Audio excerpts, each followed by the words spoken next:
Hi, my name is Karen McManus, and this is my National Sexuality Education Standards assignment for high school students grades 9 through 12. So what you'll see in the next few slides on the top is the 5 main topics that I would be sure to cover in this class. And then below those topics, you would see the 5 main standards that I chose to include. So first, the main topic that I would cover in a sexuality education course would be identity. And then the standards that would fall under identity go as the following. Students should be able to differentiate between biological sex, sexual orientation, and gender identity and expression. Students should be able to distinguish between sexual orientation, sexual behavior, and sexual identity. Students should be able to analyze the influence of friends, family, media, society, and culture on the expression of gender, sexual orientation, and identity. Students should be able to explain how to promote safety, respect, awareness, and acceptance. And lastly, students should be able to advocate for school policies and programs that promote dignity and respect for all. So the next topic that would be covered in this class includes healthy relationships. And the standards for the students would be that they would be able to describe characteristics of healthy and unhealthy romantic or sexual relationships. They would be able to explain how media can influence one's beliefs about what constitutes a healthy sexual relationship. They would be able to demonstrate how to access valid information and resources to help deal with relationships. They would be able to demonstrate effective strategies to avoid or end an unhealthy relationship.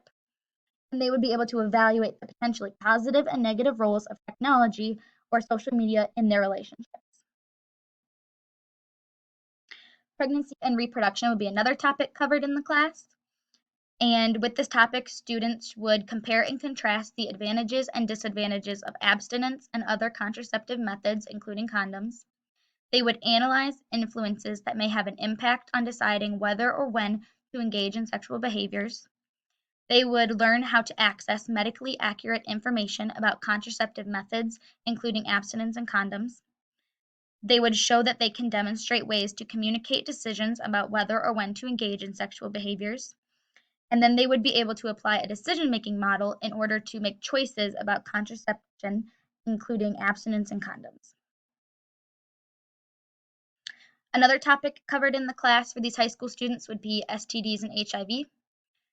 Students should be able to describe common symptoms of and treatments for STDs, including HIV. Students should be able to explain how to access local STD and HIV testing and treatment services.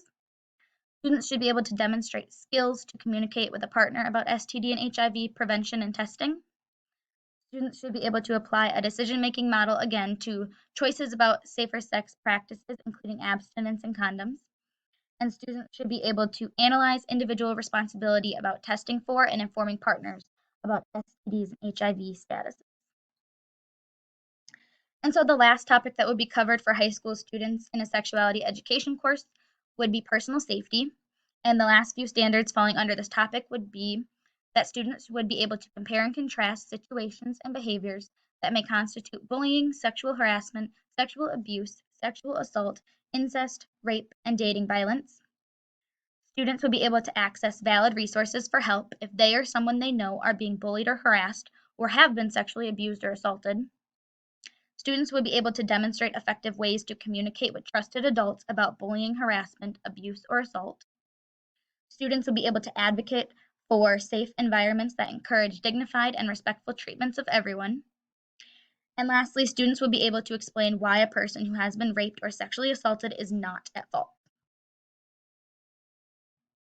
So after going over those 5 main topics in the sexuality education course and covering all 5 standards for each topic, this government website will be given to the students. There's the link up on top, and it is the Centers for Disease Control and Prevention website and their pregnancy and reproduction health part of the site. And on the link, it highlights more information about women's reproductive health, teen pregnancy, contraception, and more. And then the standards that go along with this site is that students should be able to access medically accurate information about contraceptive methods, including abstinence and condoms.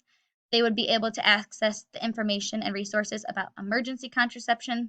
They would be able to access the information about pregnancy and pregnancy options. And lastly, they would be able to access the information about prenatal care services, all from this website. So the first activity that could be done with the students also goes with this pregnancy and reproduction unit. And the standard that follows is students should be able to compare and contrast the advantages and disadvantages of abstinence and other contraceptive methods, including condoms. And so the activity would be that students complete a worksheet that does just that through a table with different contraceptive methods, and they must separate them and then list all the differences in order to find the best options. And then the second activity would be also with the pregnancy and reproduction unit. And then the standard that goes along with this activity is that students should be able to apply a decision-making model to choices about contraception, including abstinence and condoms.